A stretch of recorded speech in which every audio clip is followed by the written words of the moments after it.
Shattered dreams. The morning light filtered through the tall windows of Melody Rivers' pottery studio, casting golden shadows across the clay-dusted workspace that had become her sanctuary. Her hands moved with practiced precision round the wheel, shaping what would become another piece in her childhood dreams collection delicate bowls, painted with scenes of playground laughter and bedtime stories. The irony wasn't lost on her that she created art celebrating the very thing that seemed forever beyond her reach. At 28, Melody had spent the last 6 years trying to conceive with her then-husband Marcus. What began as excited anticipation had slowly transformed into a medical odyssey of specialists, treatments, and crushing disappointments. The small coastal town of Willowbrook had watched her marriage crumble under the weight of unspoken blame and dashed hopes. Marcus had left 2 years ago, unable to bear what he called the constant reminder of failure. The final diagnosis had come just 3 months prior, delivered by Dr. Rebecca Sterling, with the kind of clinical detachment that made devastating news somehow worse. Asherman's syndrome with severe uterine scarring, she had explained, pointing to shadowy images on the ultrasound screen. Combined with your bicornuate uterus, I'm afraid natural pregnancy is virtually impossible. Even with surgical intervention, the success rate would be less than 5%. Melody's hands stilled on the clay as she remembered sitting in that sterile office, the weight of those words settling over her like a heavy blanket. She had nodded politely, thanked the doctor, and driven home in complete silence. That night, she had sat in her studio until dawn, throwing pot after pot, each one more misshapen than the last, until her tears made the clay too wet to hold its form. The pottery studio had been her grandmother's before her, a converted barn on the outskirts of Willowbrook, where 3 generations of women had found solace in the ancient art of shaping earth into beauty. Her grandmother Rose used to say that clay was like life. Sometimes it cracked in the kiln, sometimes it collapsed on the wheel, but every failure taught you something new about the next piece. Now, as autumn painted the maple trees outside her studio windows in brilliant oranges and reds, Melody had found an uneasy peace with her situation. She had thrown herself into her work with renewed passion, creating pieces that local galleries fought to display. Her Lullaby series ceramic, mobile pieces that caught light and cast gentle shadows, had been featured in several national art magazines. Success in her career had become a consolation prize for the family she would never have. The bell above her studio door chimed, and Melody looked up to see her best friend Claire approaching with 2 steaming cups of coffee from the town's beloved bakery. Claire had been Melody's anchor through the darkest months, never offering empty platitudes about God's plan or suggesting adoption as if it were a simple solution to complex grief. "Thought you might need this," Claire said, setting down the cup beside a half-finished vase. "You've been in here since 6 this morning." Melody wiped her hands on her apron and accepted the coffee gratefully. The Hendersons commissioned a tea, set for their daughter's wedding, due next week. "That's not why you're here at dawn," Claire observed gently. "What's going on?"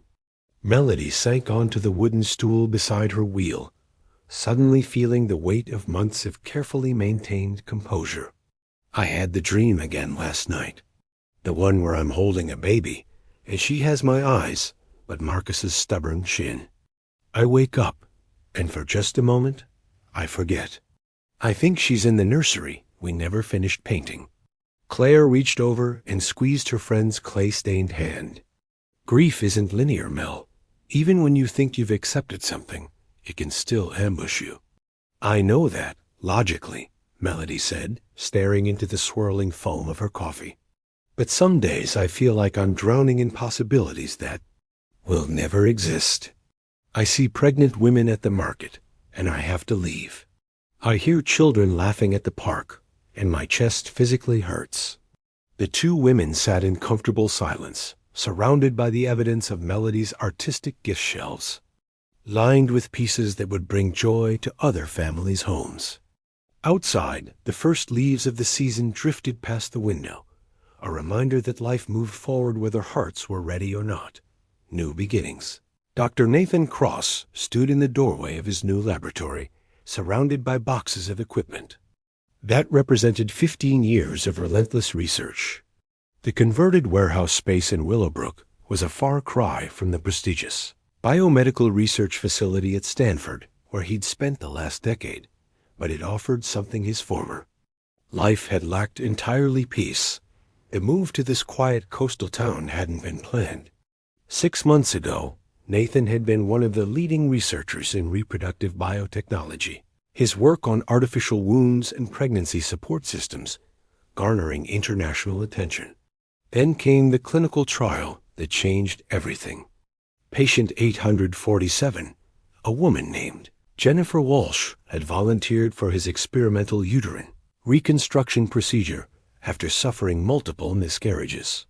The surgery had gone perfectly, the follow-up scans were promising, and Nathan had allowed himself to believe he was on the verge of a breakthrough. Jennifer died from complications 3 weeks later. A blood clot, the autopsy revealed, likely triggered by her body's rejection of the synthetic materials Nathan had so carefully engineered. Her husband's grief-stricken words still echoed in Nathan's mind. "You promised her hope, but you gave her death instead." The investigation that followed cleared Nathan of any wrongdoing. The risks had been thoroughly documented, consent properly obtained. But professional vindication couldn't silence the voice in his head that whispered he'd been too ambitious, too eager to play God with lives already marked by suffering. He'd submitted his resignation the day after Jennifer's funeral and disappeared from the academic world that had once celebrated him. Willowbrook had chosen him as much as he'd chosen it. While driving aimlessly up the coast, he'd stopped for coffee in the town's main square and found himself captivated by a display in the local art gallery window. Ceramic pieces that seemed to capture light and hold it, bowls painted with scenes of children at play, delicate sculptures that looked like frozen laughter. The artist's statement spoke of finding beauty in broken places, of creating wholeness from fragments. That evening, Nathan had rented a small cottage on Maple Street and begun the process of relocating his life's work to a place where he could think clearly. The warehouse had been a stroke of luck, a former furniture factory with high ceilings and excellent natural light, perfect for the precision work his research required. Now, 3 months later, Nathan was finally unpacking the last of his equipment. The centrifuge hummed quietly in the corner while he arranged his collection of research journals, each one representing a different approach to the same fundamental question. How could medical science help women whose bodies had been deemed incapable of carrying life? His current project was more modest than his previous work. Biocompatible scaffolding system that could support damaged uterine tissue without triggering immune rejection. Instead of replacing nature, he was learning to enhance it, to work with the body's existing systems rather than against them. The materials were revolutionary, a combination of silk proteins and synthetic polymers that dissolved harmlessly as natural tissue regenerated. The afternoon sun was beginning to slant through the warehouse windows when Nathan decided he needed a break. He'd heard about a pottery studio on the outskirts of town, the same artist whose work had first drawn him to Willowbrook. His hands, accustomed to the precision of surgical instruments and laboratory tools, had always been drawn to creative pursuits. In medical school, he'd taken sculpture classes to improve his dexterity. Perhaps it was time to rediscover that side of himself. The walk to the studio took him through Willowbrook's charming downtown, past the bakery where locals gathered for morning coffee and the bookstore with its hand-painted sign advertising poetry readings. This was a place where people still knew their neighbors' names, where the pharmacist asked about your grandmother's arthritis and the postman stopped to pet every dog on his route. The pottery studio sat at the end of a tree-lined gravel road, a converted barn with wide windows that glowed warmly in the late afternoon light. Through the glass, Nathan could see shelves lined with beautiful pieces of functional art that transformed everyday objects into something precious. A small sign by the door read, "Melody Rivers Studio, Drop-ins Welcome." Nathan hesitated at the threshold, suddenly uncertain. He was a man of science, more comfortable with microscopes than kilns, with published papers than artistic expression. But something about this place called to him, perhaps the promise of working with his hands in a way that created rather than dissected, that built rather than analyzed. He pushed open the door, setting a small bell chiming, and stepped into a world where Earth became art through the simple magic of human touch. The air smelled of clay and wood smoke, and somewhere in the back of the studio, he could hear the gentle whir of a pottery wheel in motion. For the first time in months, Nathan Cross smiled without reservation. He had come to Willowbrook to escape his past, but perhaps he had also come to discover a different kind of future one, where healing took forms he had never imagined. The meeting of souls. The pottery wheel came to a gradual stop as Melody heard the studio bell chime. She glanced at the clock. 4:30 p.m., later than she usually welcomed walk-in visitors. But the autumn light was still good for working, wiping her clay-covered hands on her apron. She emerged from behind the tall shelving unit that divided her workspace to find a man standing uncertainly near the entrance. He was tall and lean, with dark hair that looked like he'd been running his fingers through it, and the kind of focused intensity in his eyes that she recognized in fellow artists. But there was something else there, too, a weariness that spoke of recent struggles, the same shadow she'd seen in her own mirror during the hardest months. "I'm sorry if I'm interrupting," he said, his voice carrying a slight hesitation. "I saw the sign about drop-ins, but if you're closing, not at all," Melody replied, surprised by how easily the words came. She'd grown more solitary over the past year, finding excuses to avoid the social aspects of her work. "I'm Melody. Are you interested in trying the wheel, or just looking around?" "Nathan," he offered, stepping further into the studio.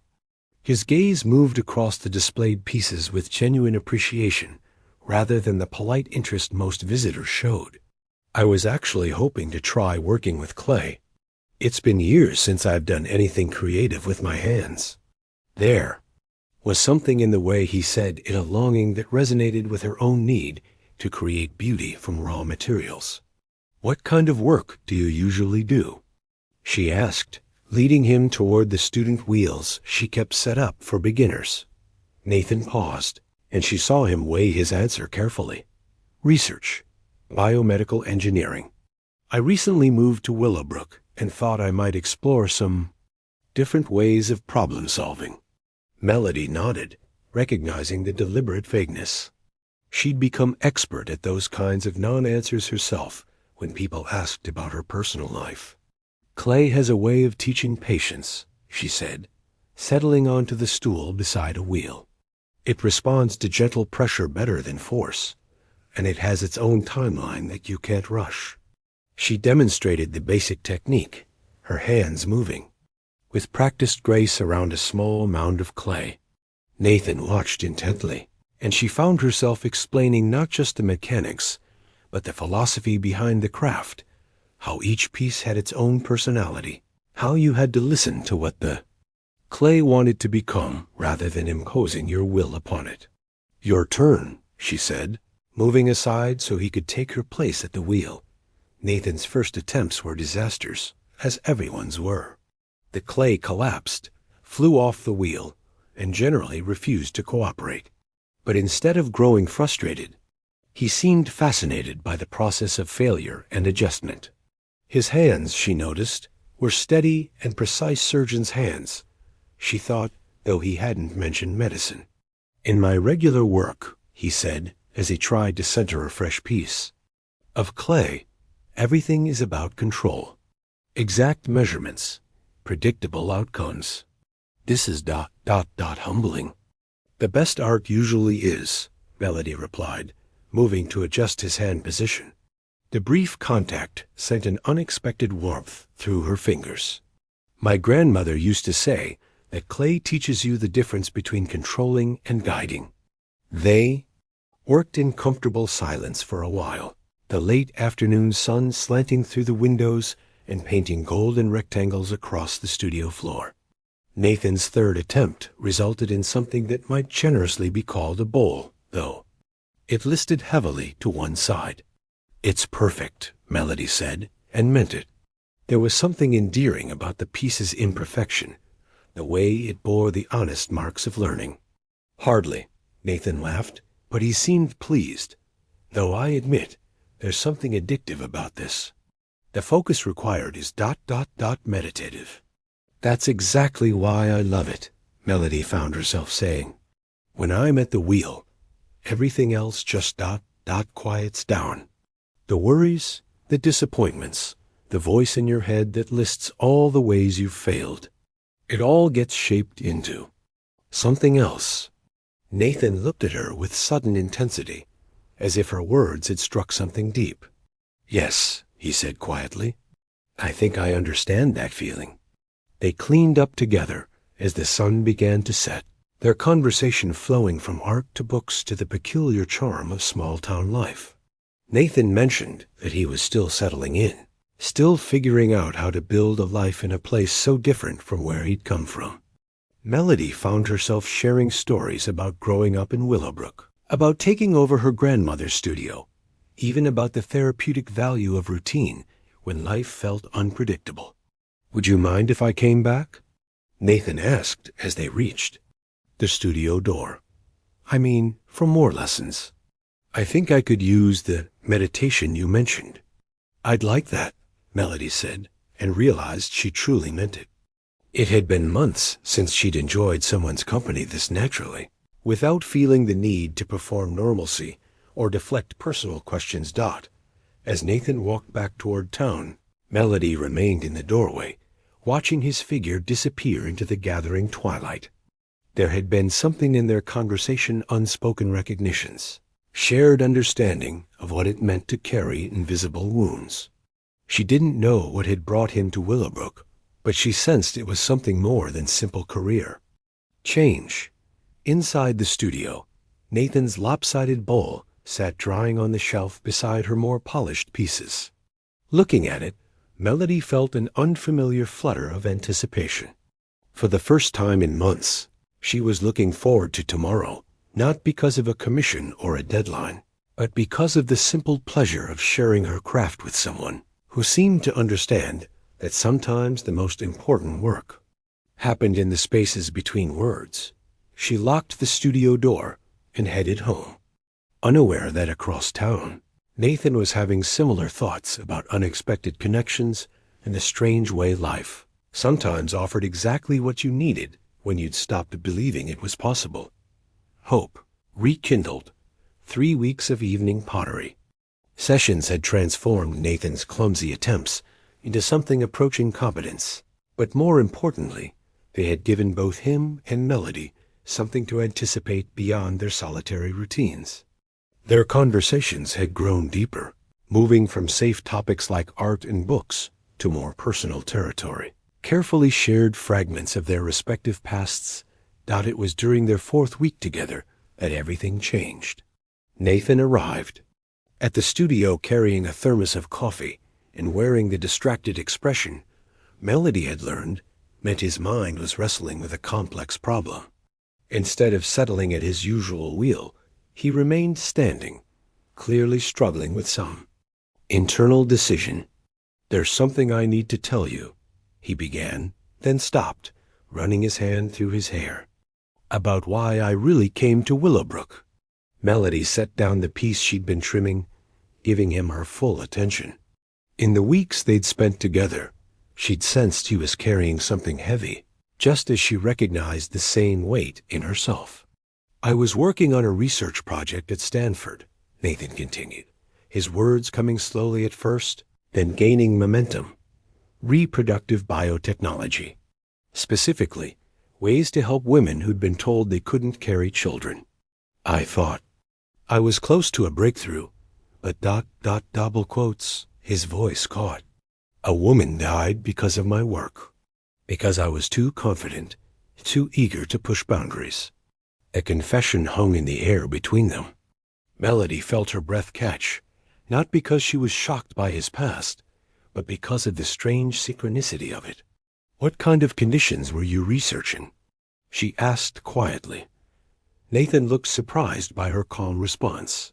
Uterine scarring, structural abnormalities, immune rejection issues, cases where traditional treatments had failed. He paused, studying her face. Why do you ask? Melody stood and walked to the window, looking out at the darkening sky. She'd never spoken about her diagnosis to anyone except Claire and her doctors. But something about Nathan's vulnerability, his willingness to share his deepest professional shame, made her want to offer her own truth in return. Because I'm one of those women, she said simply. Severe Asherman syndrome with bicornuate uterus. My doctors gave me a less than 5% chance, even with surgery. The silence that followed was profound.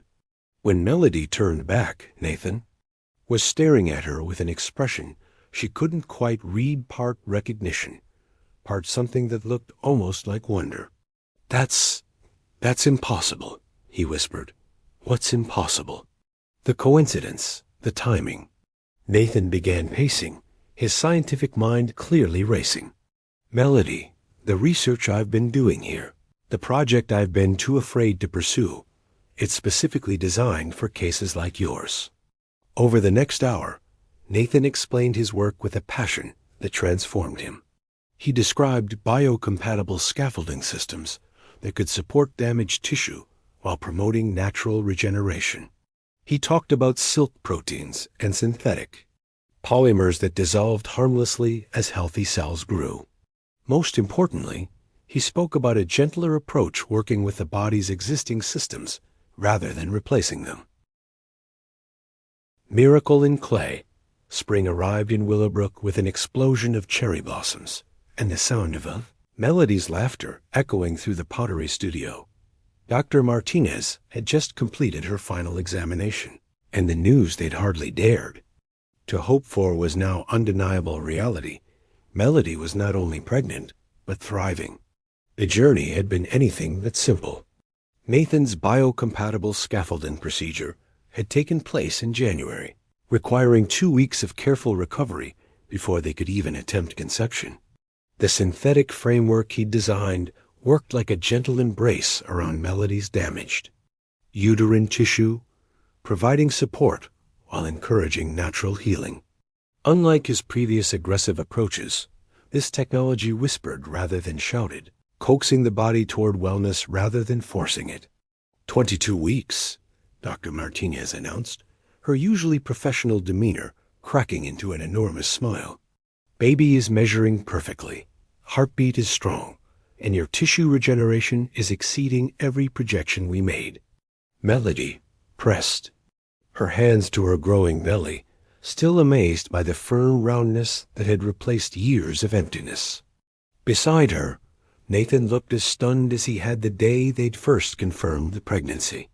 His hand found hers automatically, a gesture that had become as natural as breathing over the past months. The scaffolding is dissolving exactly as designed, Dr. Martinez continued, pointing to the ultrasound images. Your body is growing healthy tissue to replace it. In medical terms, you're experiencing a completely normal pregnancy. Nothing about this feels normal, Melody laughed, tears streaming down her face. It feels like magic. Their relationship had deepened along with the pregnancy, built on a foundation of shared miracle and mutual transformation. Nathan had proposed on a February evening in the pottery studio, offering a ring he'd crafted himself, a simple band of gold wrapped around a piece of clay from Melody's first successful bowl. They'd married in a small ceremony at the local chapel, with Claire as maid of honor and Dr. Martinez serving as both guest and unofficial medical guardian. The pregnancy had brought unexpected joys. Nathan discovered he had strong opinions about nursery colors and an inexplicable talent for assembling cribs. Melody found that her morning sickness was entirely manageable when she could work at the pottery wheel, the rhythmic motion soothing both her stomach and her anxieties. Together, they'd created a collection of tiny ceramic pieces, miniature bowls and cups painted with scenes of childhood wonder. "Have you thought about names?" Dr. Martinez asked as she packed up her equipment. "Hope," Melody and Nathan said simultaneously, then looked at each other in surprise. "We never discussed it," Nathan marveled. "But it's what she represents, isn't it? Not just for us, but for everyone who's been told impossible." Dr. Martinez nodded thoughtfully. "I've already had 3 inquiries from colleagues about your case. Word is spreading in the medical community. This could change everything for women with similar conditions." That evening, as golden light filled the pottery studio, Melody worked on her latest project, a large ceramic bowl decorated with a tree whose roots ran deep and whose branches reached toward painted stars. Nathan sat beside her, sketching designs for the research paper that would document their journey for the medical community.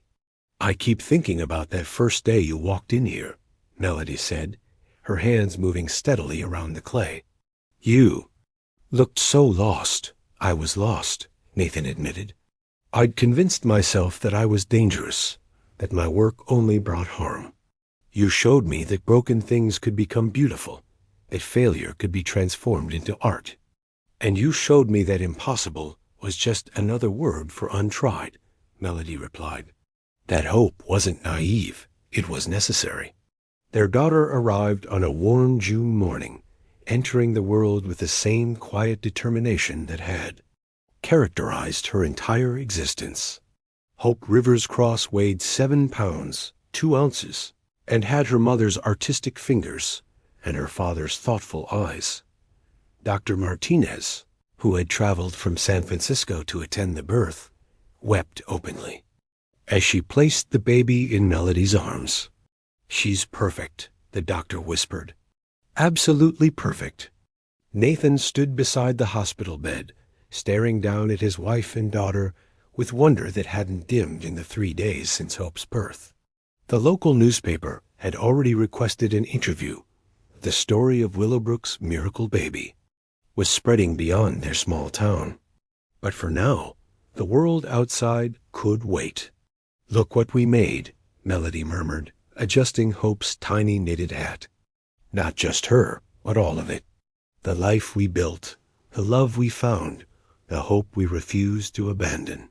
Nathan leaned down to kiss first his daughter's forehead, then his wife's. "My grandmother used to say that clay teaches you the difference between controlling and guiding," he said, echoing Melody's words from months ago. "I think we learned to guide each other toward something neither of us could have created alone."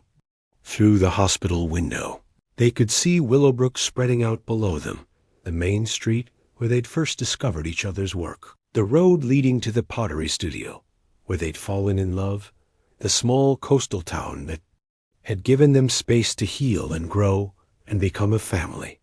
Hope stirred in her mother's arms, opening dark eyes that seemed to take in the world with curious appreciation.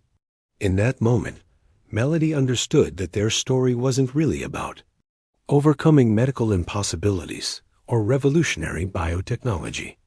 It was about 2 broken people who had found wholeness in each other, who had learned that sometimes the most profound miracles happen not through force or manipulation, but through patience, trust, and a quiet courage to keep hoping when hope seemed foolish.